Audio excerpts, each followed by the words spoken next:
right, thank you for staying with the Monday Report live from the lakeside city of Kisumu County. It's a rather rainy night here, but we're still continuing with our waste management town hall series. We've been to Eldoret, Nakuru, Mombasa, now in the lakeside city of Kisumu, dubbed the cleanest city in the country. We'll find out why. My guests are already with me here. I'll introduce them in just a bit, live from the Rotary Vocational Training Center here in Kisumu. But let's set the stage for this conversation we're having this evening. Kisumu County has stepped up its efforts for sustainability waste management, especially with the populous city, but this includes the establishment of MRFs, what is called the Material Recovery Facilities, and also partnering with private enterprises. One such enterprise is MTACA. Now, that's a venture leveraging on technology to reach as many estates as possible within Kisumu, and also to sensitize the residents on proper waste management. Edward Chwea was here in Kisumu earlier on and filed this report in this week's Made in Kenya segment.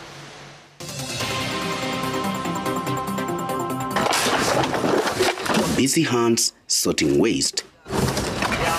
This is home to MTACA, a waste management company that leverages technology to sustainably manage waste within Kisumu County. So MTACA started in 2022 and of course started as an initiative to educate the communities to increase recycling culture, and our approach was leveraging technology so that of course back then we understood that recycling was a direct source of livelihood for most waste pickers and waste workers who were often discriminated, and the community did not understand how to quite relate with them.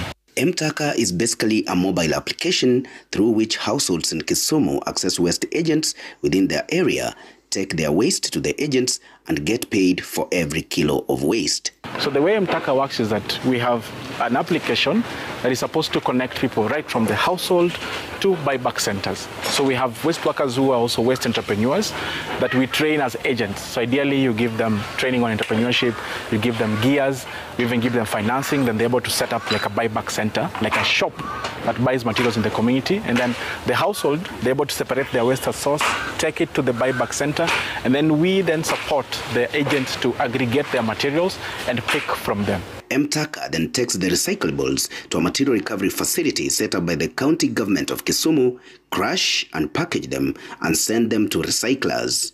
So currently we are at a material recovery facility, Maendeleo, which is a wonderful partnership with the government, a public-private partnership. So our technology, it's an end-to-end, ensuring that materials is flowing right from the source at the household level all the way to the large-scale recycler. Through this, MTACA is now helping sustainably manage waste within Kisumu County, adding to the efforts by various stakeholders to clean and green the lakeside county. We are now hitting about up to 40 tons a month, and the goal of course is to double this and up to 200 tons maybe by next year. So far we've created up to 200 jobs, so 50 direct jobs and 150 indirect jobs. This is Manyata Material Recovery Facility. This is one of the 7 facilities that the county government of Kisumu has established as part of its plans to properly manage waste. Now, waste collectors bring the collected waste here, sort it, process it before it's sold to manufacturers. These facilities are run by community groups that we are in partnership with, and they are earning some decent earning out of that, and the county is in the process of also getting a little revenue out of that. But the objective is just to enhance best practice in municipal solid waste management. The plan going forward is to attract more investment along waste management and work closely with the private sector to keep the county clean. We are also hoping to invest in additional material recovery stations at sub-county level. So once we get to have them at sub-county level, we'll be certain that we'll sort our problems at that level. Edward Chwea, Made in Kenya, Citizen TV, Kisumu County. And that feature by Edward Chwea sets the basis of the conversation we're having this evening. It's all about how to turn trash to cash. My guests are with me here. Let me start by introducing them from my immediate right. Honorable Judith Oluoch, she's the CCM, Water, Environment, Natural Resources and Climate Change, Kisumu County. Thank you for making time. Seated next to her is Tobias Bele. Tobias Bele is the Communication and Knowledge Management Lead at KCIC, that is Kenya Climate Innovation Center. Thank you for making time. Next to him is Primafasi Mutua. She's the co-founder and COO M-Taka. Thank you for making time. And next to her is Alex Kubasu. Alex Kubasu is a program coordinator, green economy and policy at WWF Kenya. Thank you for making time. And last but not least is Leonard Ofula. He's the NEMA County Director of Environment, Kisumu County. Thank you very much for making time. Also with us is Abala Wanga. Honorable Abala Wanga is a city manager, Kisumu County. And he'll start us off on this conversation. Abala, I'll start with you. What has been the greatest challenge when it comes to waste management in Kisumu, and what is the plan? Thank you very much, Trevor. First of all, may I take this opportunity to welcome you to the cleanest city in Kenya and second clean city in East Africa. That's the city of Kisumu. Although we have come this far, but there was a time we were at a certain place. Just in a brief summary, Kisumu as a city generates over 400,000 metric tons of waste. So in a month, it's over 12 million metric tons. In a year, it's over 100 million metric tons. This is a huge amount of waste. Kisumu is a city within a county. The whole county, as the CEC will tell you, maybe is over 600,000 metric tons. So the density of the waste is generated from the city. We have gone through a lot of challenges. Waste management in Kisumu is a climate change issue and is a problem because it cuts across all the parameters of waste management. We have floods because under our new geospatial plan, the city has been zoned differently. We have different zones. So we have the eastern extension where we have Nyamasaria, we have Kapuothe, Nyalenda, Migosi. All those areas are prone to flood every rainy season. And solid and liquid waste management and organic waste management in a flood area is a disastrous thing. Now, in Kisumu, we managed to decommission the CBD dumping site, which was called Kachok, to Kasese. Now, the challenge we have is when we relocated the dumping site, the transportation of waste from the waste-generated areas in areas of estates and where they are to the dumping site have been a big challenge. So Kisumu, since now we are the clean city, we are comparing ourselves with Kigali. Kigali with us is under the smart city concept. The smart city concept is the urban resilience to withstand the threshold of the amount of waste and the climate change disasters that are challenging us. One of these ones is very important. We just don't want to create a dump site, but we want to manage the waste. Okay. Managing the waste has a lot of parameters in it. Yeah. Is it being managed under the circular economy? What is the value added advantage of managing this waste? Okay. One, like Kipia, if you go now, there's a Chaka market. An investor has taken up Chaka market to produce electricity. So this guy has signed a power purchase agreement with the Kenya Power and Ministry of Energy. He is going to produce and contribute to the grid an amount of energy.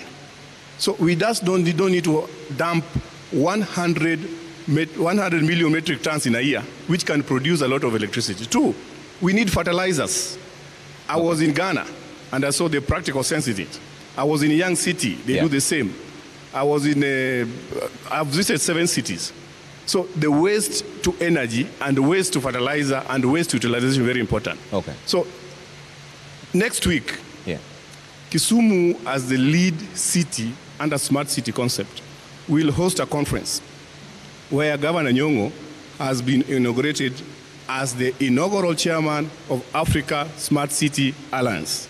Okay. The first summit will be held here in Kisumu from 11th to 13th.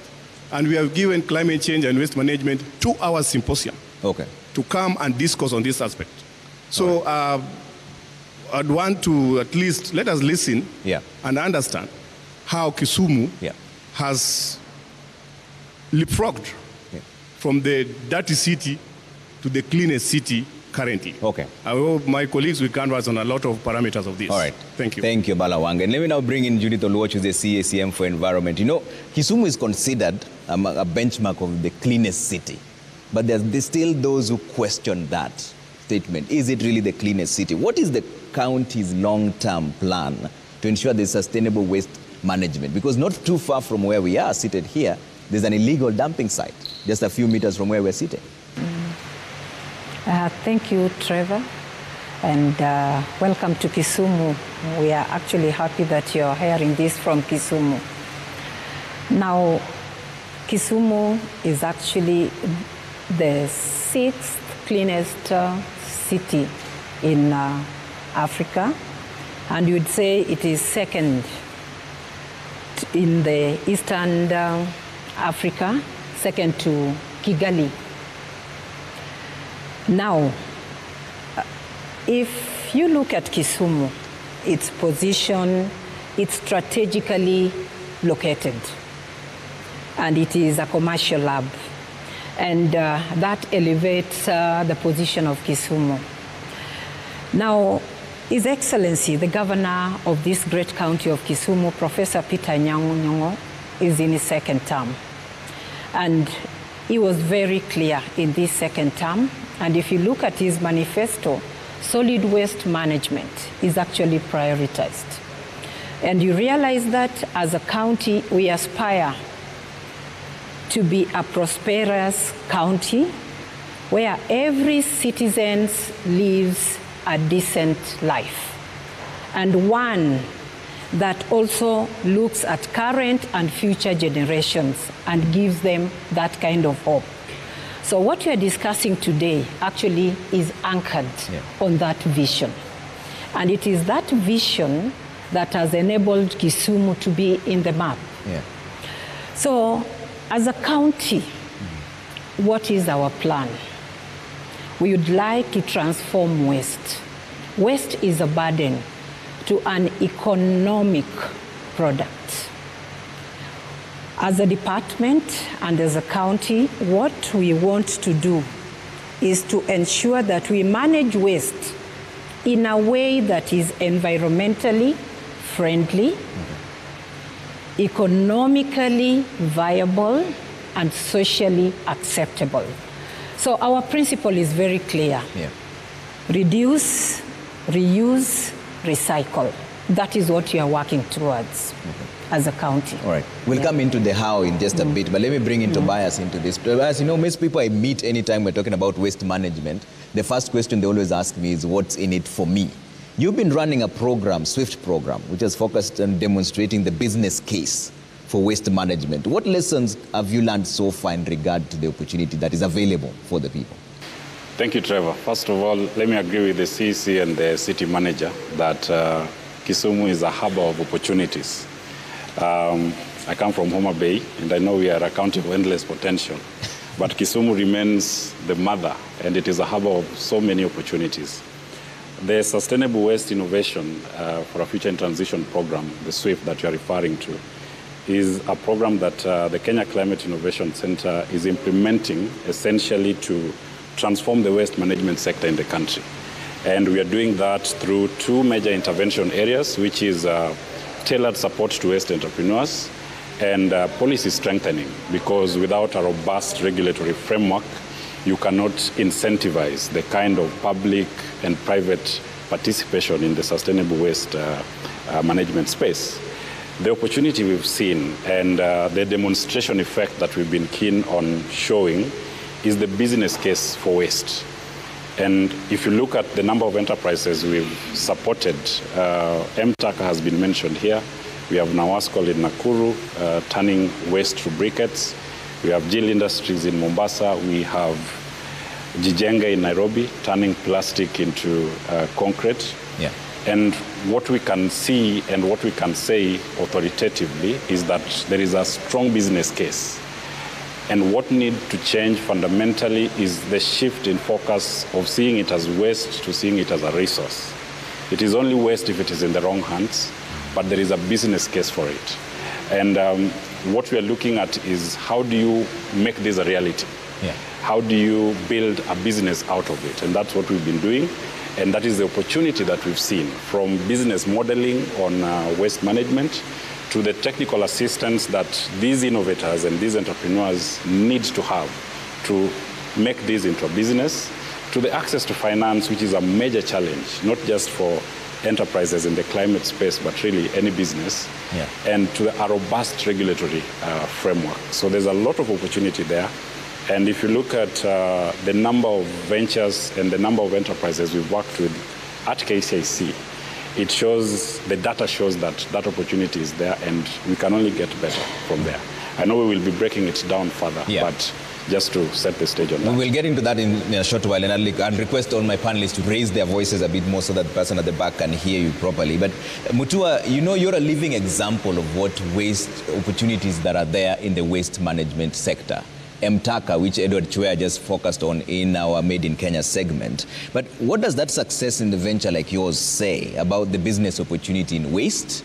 And with that, what is also the biggest challenge that you face? Thank you so much for the question. So for us at MTACA, it's really been a journey. When we started this journey of waste management, we got into a passion of, one, dignifying the people who are working in it, ensuring that they have the best prices. Really didn't think of it of a business, but also being very close to the lake. We were like, there was major pollution that was happening. So we got into the sector about 3 years ago and realized that this is actually an opportunity where people are earning livelihood as well as saving the environment. The people who are acting on a daily basis are actually recycling heroes at the forefront of ensuring that our environments are clean. And so for us, the opportunity came in that reports were coming out left, right, center. Last year, I think there was a report from ANDE showing that the waste business is about $53.9 billion.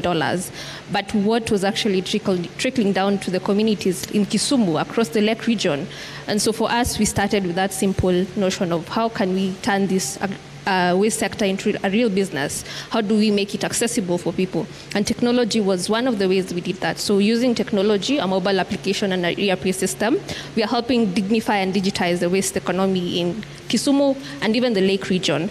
And seeing the impact that we've had in Kisumu so far with over 1.3 million of kilograms of waste collected, we've even scaled to the Eldoret region to counties like Migori, Homa Bay, and even Kakamega and Vihiga. And we're looking to scale even more with partners and partnership like KCIC, Practical Action, and JZ.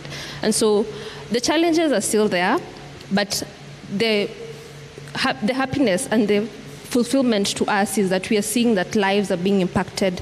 The sector is becoming safe and dignified for people, even women, to join into the sector.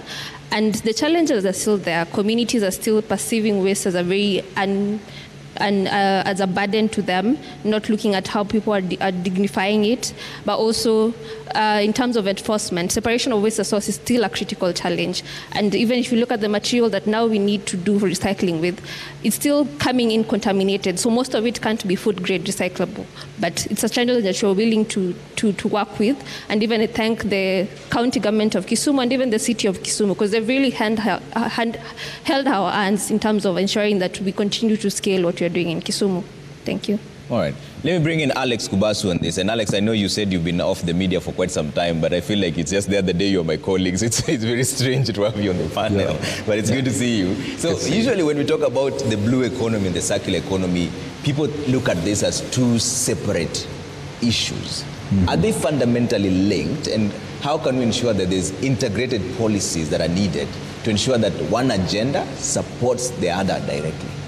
I think the biggest problem has been trying to look at these two issues separately, yet they are just two sides of the same coin, in the sense that for us to have a sustainable blue economy, meaning that we are able to get the value from our waters, we need to give the waters the space to actually thrive. And we cannot do that by pouring in waste, hazardous chemicals, and a lot of the solid waste. So I look at it in three ways. One is that we need to move away from looking or imagining that waste goes away. Waste does not go away. And especially for communities living next to water bodies. And I'll situate this conversation not just for the residents of Kisumu, but for those who are living next to the waters. Yeah. So the tendency usually is that you would want to put away your waste in the water body and imagine it will go away. It doesn't go away. And if we are able to shift our minds and ensure that we do not just continue to demand fresh fish from our lakes, we do not continue to demand that we can go to the beach and enjoy the beautiful sceneries. We need to think about what are we going to do to ensure that the fish continue to thrive. And what do we need to do?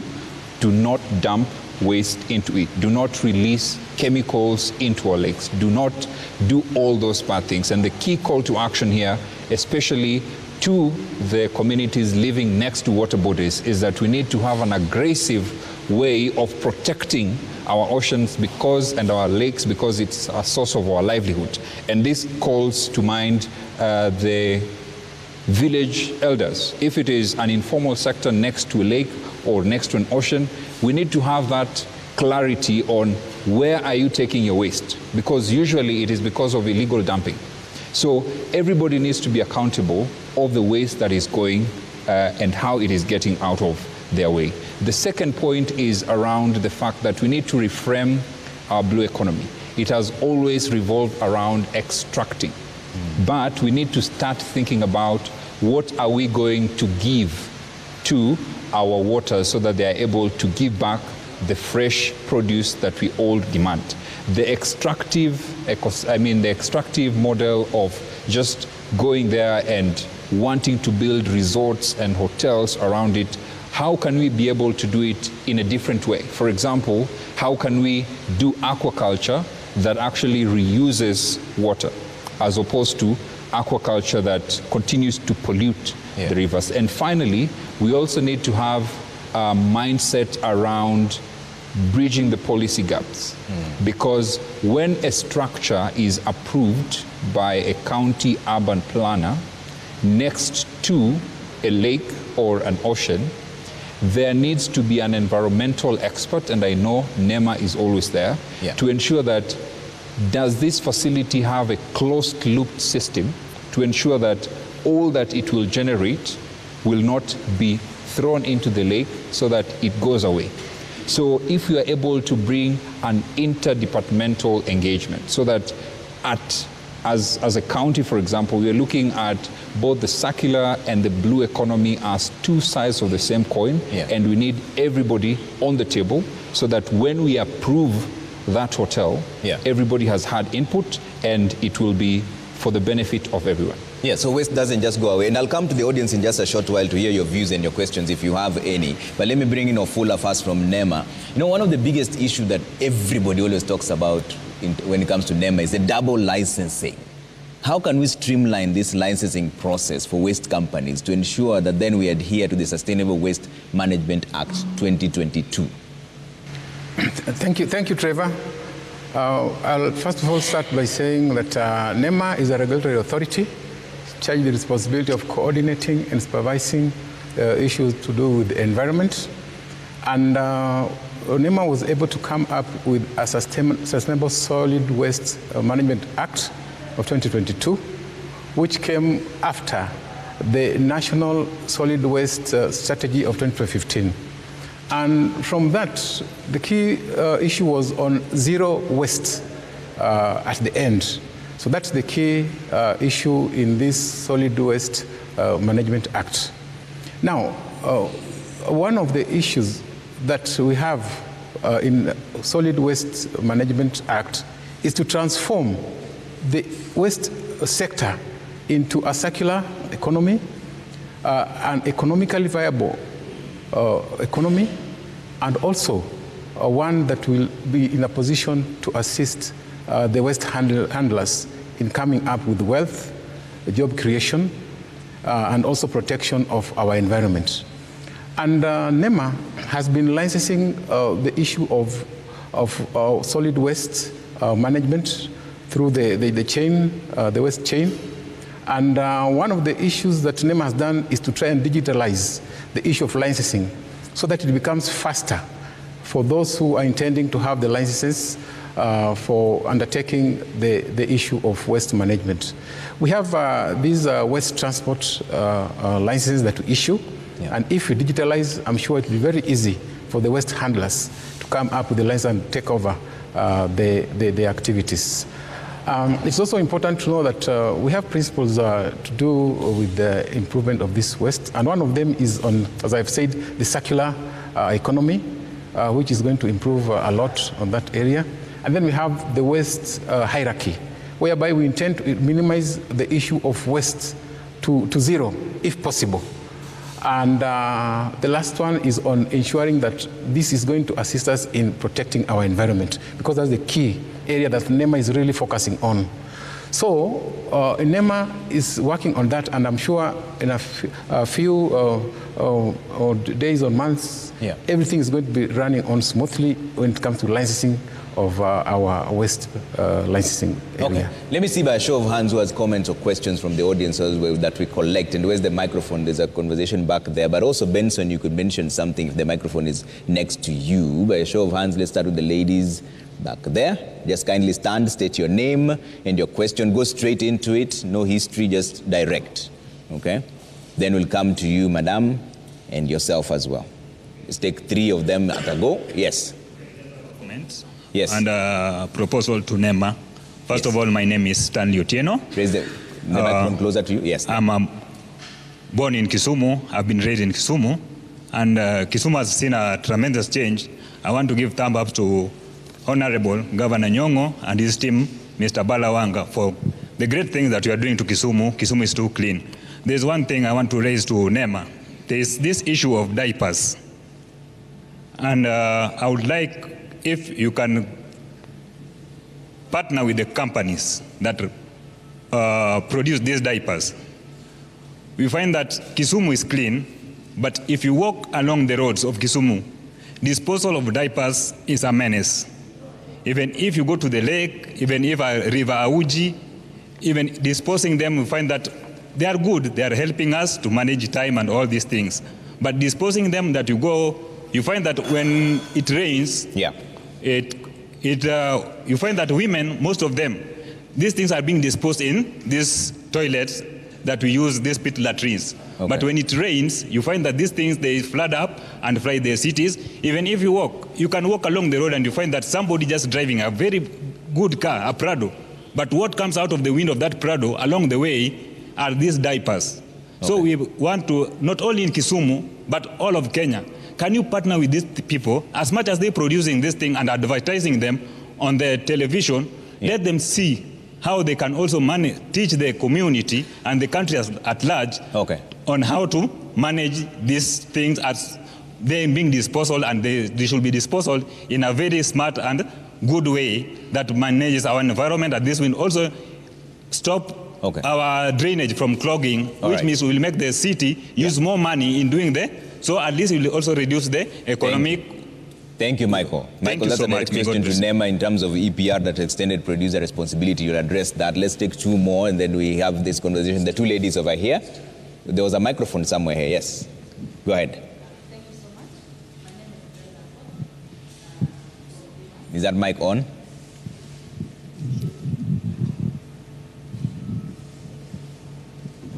Okay. Thank you once again. My name is Brenda Koth from Glimas, which is a recycling company based in Obambo, that is Kisumu Town West. We are an MRF, but we currently don't do organic waste because it's situated in a living environment where our residents are. But my question goes to NEMA. Is there a way that you can possibly have a forum before increasing your prices? Because last year, as an MRF, we were paying 40,000. This year, you increased it to 85,000. And we were even opting out of recycling, but thanks to KCIC, they're going to pay for us. So kindly work on that, because it's affecting most of the waste recyclers. Is that the increasing of licensing fees? Yeah, the increasing of licenses without consulting the shareholders. Okay, that's another question to NEMA. Let's take 2 more reactions and then we'll have them answer. Yes, madam, you have the microphone. Yes, go ahead. Thank you so much. My name is Victoria Duet. I'm a youth within the water sector in Kisumu County. Thank you for your insights this far. My question is to Alex Kubasu. You talked about the blue economy and the circular economy, and you said something very important, that waste does not disappear.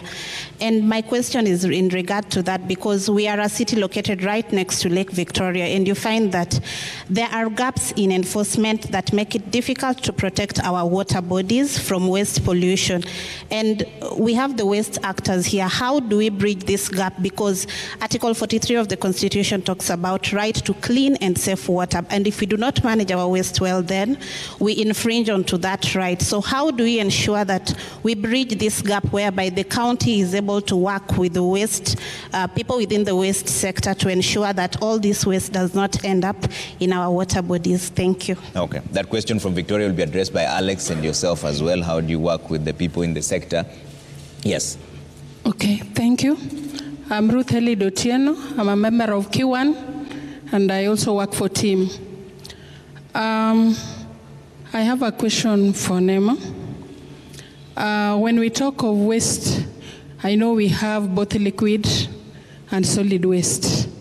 And in Kisumu, we have quite a number of companies discharging their raw liquid waste into the water bodies. And our hands are tied because we are tiny fish, and you are the giant in the room who can actually take action on that.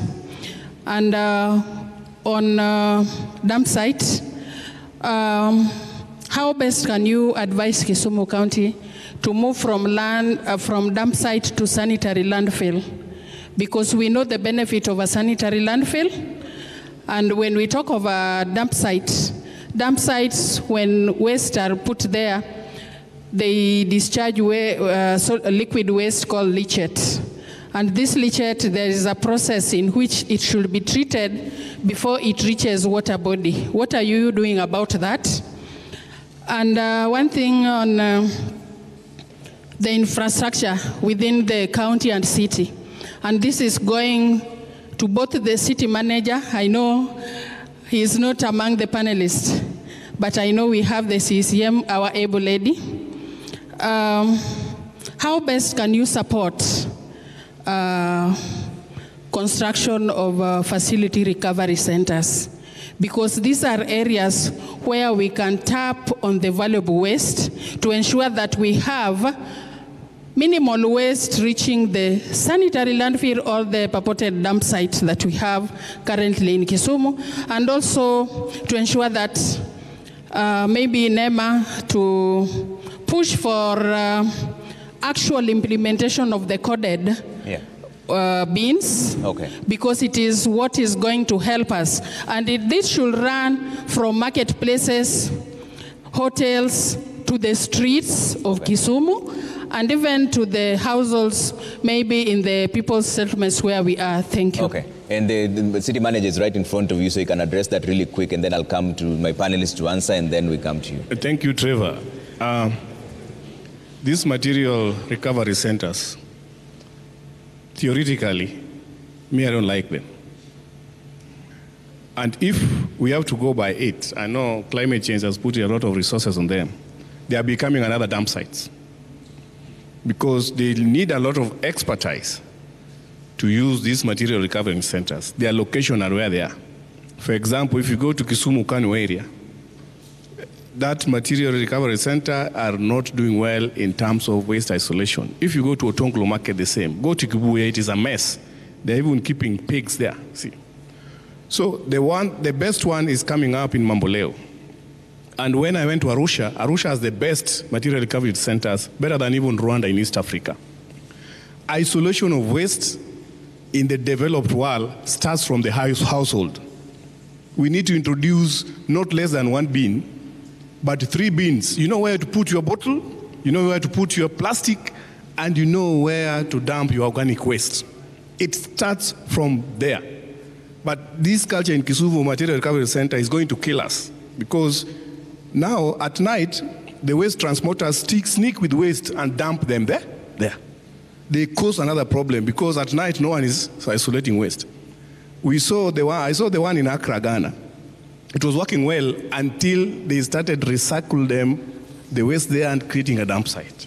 So the best thing is always to have dump sites near the waste management center. You weigh the waste, you take them there. But the most important thing, that's why Kisumu is now beyond cleaning the cities and a smart city, so that we go by household to isolate the waste. Okay. So if you want to isolate the waste, go to the households. All right. Thank you. Let me bring in Nema on this. Nema, you had this many questions here. First one was from Michael on how to deal with diapers, which closely relates to the EPR, which is, of course, a court case currently as we speak, but this is something you can talk about, the general idea around it, which is extended producer responsibility. So let's start with addressing Michael's concern on diapers. Okay. Thank you very much, Trevor. Yeah, thank you. It is true, diapers is a nuisance, and it's giving us a lot of problems, as you have said. But with the Sustainable Solid Waste Management Act, there is a regulation that we have also come up with, known as extended producer responsibility. Yeah. Although it is in court, but it is one that can really address that issue, because this is whereby the producer will be charged with this responsibility of ensuring that diaper that is in the environment is taken care of and is disposed of appropriately. It is also encouraging to say that there are other organizations right now who are coming up with technologies of recycling the diapers, and they're coming up with manure out of that. So once the issue of court is over, we are going to pursue that, so that we bring these people on board so that they can assist. And I'm sure with this EPR, that one is going to be taken care of. Okay. There was another question from Brenda on how you'd have a forum before increasing the license fees. Yes. Thank you, Brenda. Yeah, this one, it has been an issue that we have heard of, but I'm leaving it to our Director General because he's handling it. He has gotten views and is going to give us the outcome of their discussion as pertaining to the costs that has been added to this particular licensing. So is that an admission that there's increasing fees without consultation with the sector players? Yeah, there was some kind of public participation, but maybe it never reached down here, but they are working on it, and I'm sure it will be taken care of. Okay. There was a question to Alex from Victoria. It will also be addressed by the CC. Yeah. Yeah, so indeed, 80% of what ends up in our water bodies is actually from land-based sources. So it's critical that if we are able to stop it from getting to the water bodies, then we'll have dealt with the biggest chunk of the problem. But then in terms of solutions, and that's why I'd proposed briefly that all these frontier communities living next to these water bodies, there needs to be a robust and effective way of ensuring that at least there is knowledge of the fact that if we dump, it does not go away, and it actually comes back to us in the way that we would eventually have less food and less nutrition. So, because the concept is usually warped, we demand good products and produce from the lake, but we continue to do the wrong thing towards the same. So it is more of a mind shift, so that we can be able to make sure that these communities understand that indeed, if we do sustainable waste management through aggressive zero community models, then we should be able to arrest that. And finally, how the waste actors can work with the county government is both a carrot and a stick. Because, of course, in any community, there will be those who will continue to flaunt the rules and the bylaws of illegal dumping. But the waste service providers, or the waste actors, you know the people who service those areas. You can actually report them to the county authorities, and the county authorities should be able to take action against them. But the county authorities can also provide an incentive. They can provide places where you can actually, if you're a small waste service provider, you do not need to go all the way, because that is usually the trigger for people to illegally dump. So it can provide places where the small waste service providers can take their waste instead of being tempted to actually dump it illegally. Okay. I'd like to hear your reaction to what Victoria raised. She mentioned the gaps in the enforcement, but also how do you work with the private sector players so that they play a critical role when it comes to waste management in the city? Thank you. The county government of Kisumu work with several community-led organizations, as well as the waste actors, the waste recyclers, several of them. We work with them. Now, what is important in all this, why there is pollution in the lake, is that we dispose waste in the lake. The responsibility is with each one of us. And this includes the households, the businesses, and all institutions out here. It's important for us to act responsibly. He has just mentioned that those who are in the frontiers need to take responsibility. But the challenge that is there is what happens when the disposal is upstream. Then it gets into the lake. They are helpless when that happens. Enforcement is key, but if we can find a way of managing that waste, the industries that are disposing in the rivers, they are notorious. Quite a number are quite notorious for that in this city. If they can find a way of disposing that waste in the right manner, then there will not be a problem. And for us as households, my colleague mentioned the issue of separation. When we separate waste at source, then the waste pickers will be able to take it to our MRFs, the material recovery facilities. They are spread in the county. There are 6 of them.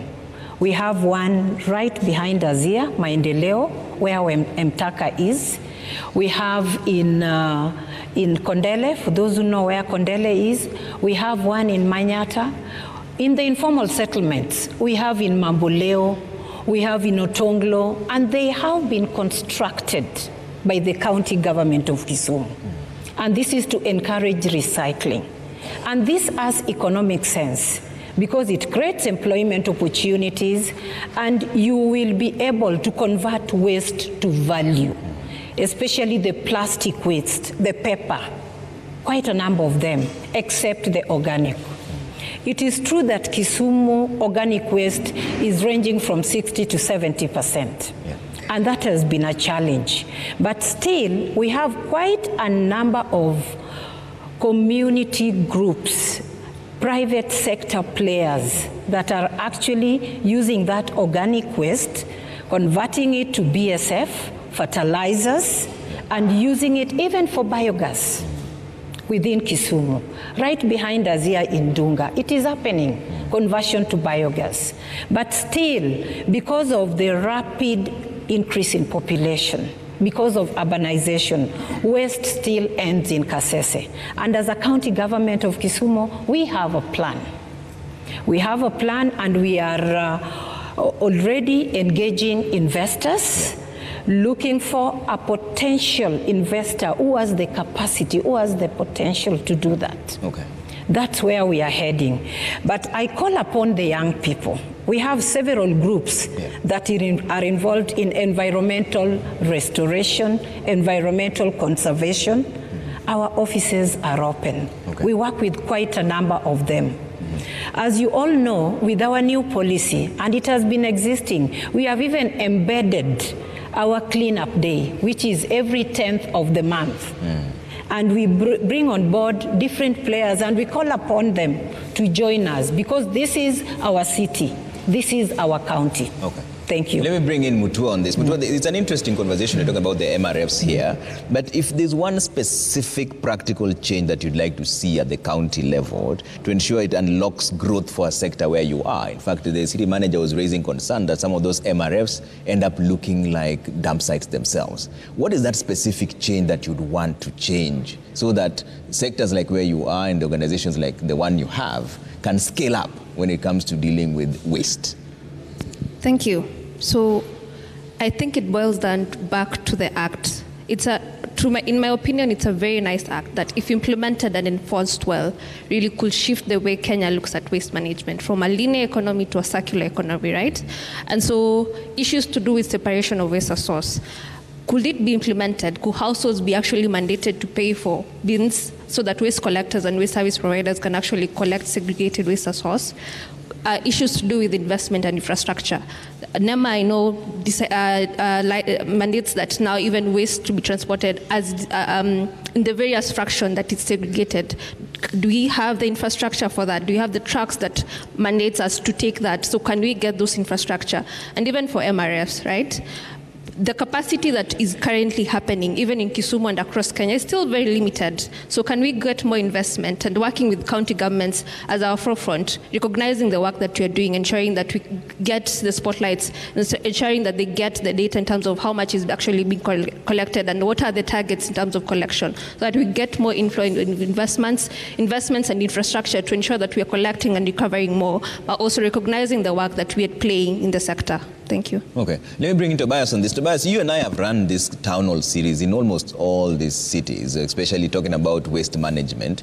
And one of the things we've been pushing for is material recovery facilities, MRFs. But you can hear there's concern that sometimes if they're not well managed, they themselves turn into dump sites. What makes Kisumu's story particularly important in your perspective, having facilitated all these town halls across? Well, Kisumu is particularly significant and important because I believe it was one of the very first counties to have established an MRF among all these counties. That is a requirement in the Sustainable Waste Management Act. It was one of the very first counties. So in as much as it's still a work in progress, there's a lot to learn on what has worked here and what has not worked here. But at the same time, it goes fundamentally to the question of what is the biggest challenge in terms of shifting from a linear to a circular economy, which is a big challenge. Alex has said here that waste does not go away. Yeah. And she has said that it should be a collective responsibility for all of us. And it boils down to fundamentally our behavior as people, not just as producers, but as consumers as well. Fundamentally, we need to redefine our social contract from viewing ourselves as consumers to viewing ourselves as stewards. The biggest challenge in the shift from linear to circular, in my opinion, is not just about technology, it's not just about policy, but also the general human inertia when it comes to behavior. And behavior change is not something that can be realized overnight. We can put in place all these facilities, all this infrastructure, but if at the core we still think of ourselves just as consumers, single use, and then you dump, that has to fundamentally shift from a consumer perspective to a resource perspective, to a steward perspective, from seeing it as waste to seeing it as a resource, from just thinking of what is most convenient for me as a person to making a conscious decision about what I need to do with what I consider waste. And that's why this radical shift has to happen at all levels of society. And I know we are talking about EPR regulations, and be that, despite the fact that it's a very good piece of legislation, the general perception in the public has been that, oh, now the responsibility has been shifted to producers. Yeah. It is now no longer our responsibility because it's on the polluter pay principle. But at the core, we all have to see ourselves as actors and stewards. Okay. And behavior change, as I conclude, is a byproduct of capability, opportunity, and motivation. Are people competent enough? Are people, do they have enough skills to know that they should be doing the right thing? Okay. Do they have the opportunity and the environment? Do we have those color-coded bins and all that? And are they motivated enough to make these circular decisions rather than the alternative? And that's why the entire ecosystem has to rally themselves behind. And it's why we're having this conversation, because we've realized over the last 4 town halls that we've had that it has to be a systems approach to addressing this issue. It's not just about NEMA. I would not want to be NEMA because of all the questions that are directed at them. But it has to be a systems approach where we are not just prescribing painkillers, but looking at what should be the vaccine. And the vaccine is a fundamental shift in our value system as a society, from the household level, that culture of responsibility, so that you're not just looking at the person who produced the diaper, but you're also looking at the person who is throwing it away from his vehicle. Yes, that fundamental shift in the value system has to start, and it has to start even at the household level. And I have to take a quick break here, but let me bring in, there's a question from Otieno here to NEMA, and it's fundamentally about Lake Victoria, which is the region's most critical ecosystem. And her concern is, what specific actions has NEMA taken to combat illegal dumping and water waste discharge into Lake Victoria? Thank you for that. Trevor, the first thing that NEMA has done is, first of all, to come up with an inventory of the facilities that discharge into the lake. And you can see the lake is quite vast. And after we have come up with the inventory, then we follow up with the licensing regime. And one of the licensing regime that is very key is the one we are calling the effluent discharge license. Now, this effluent discharge license is whereby we go to the facility and ask them to undertake sampling of the effluent from that particular facility, and we get the results from a recognized laboratory.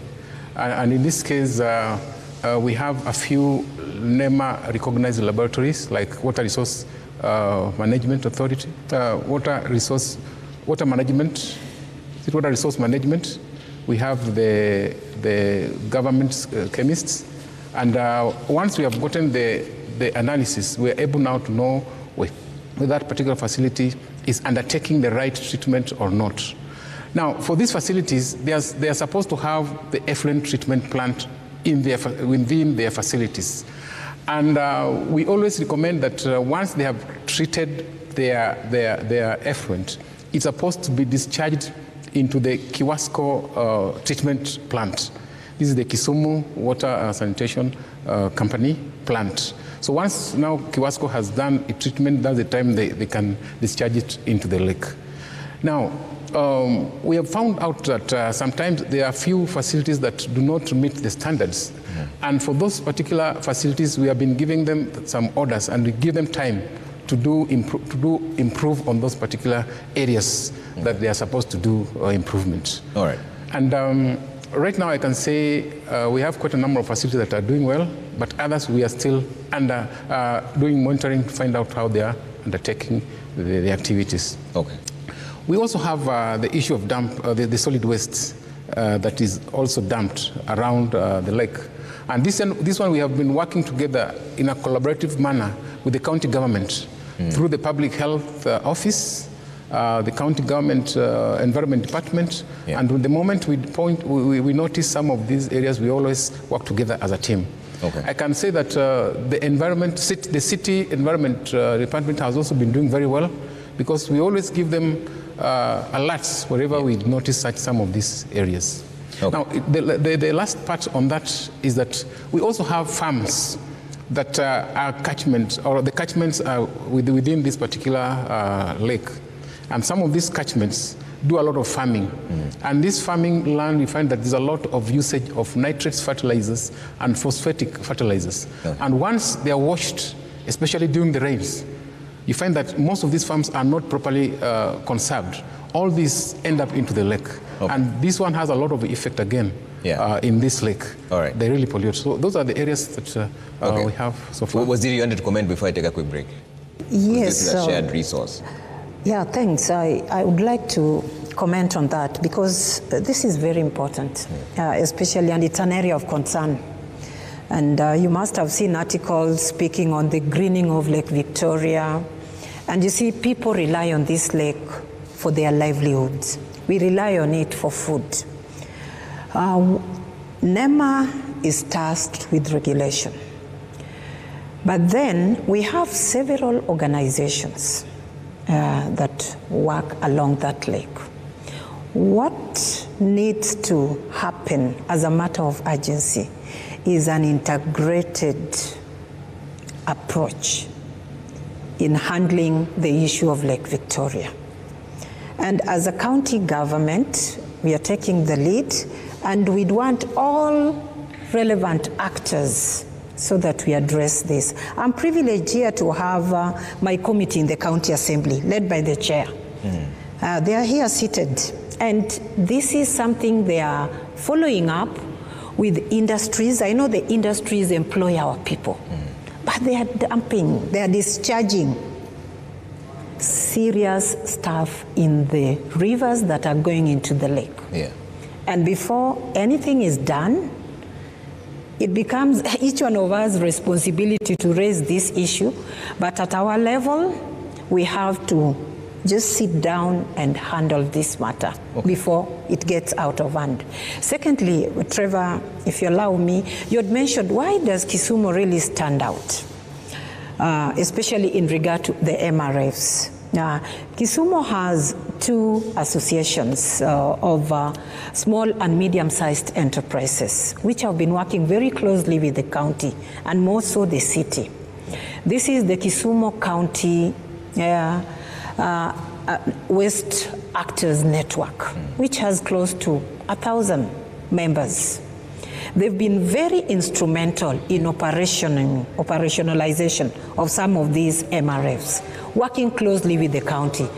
And the county constructed this and was able to come up with a framework to enable them do that. Secondly, amongst these waste work actors, apart from the Kiwan that I've mentioned, there is what is called the Kiwapwa, which is now a welfare organization. This is really creating job opportunities for quite a number of people. So this coordinated approach has been very helpful as well. All right, I'll take a quick break. When we come back, I'll come back to the audience. I know you have questions and views to give in this conversation. Let's take that quick break. We're back in just a short while.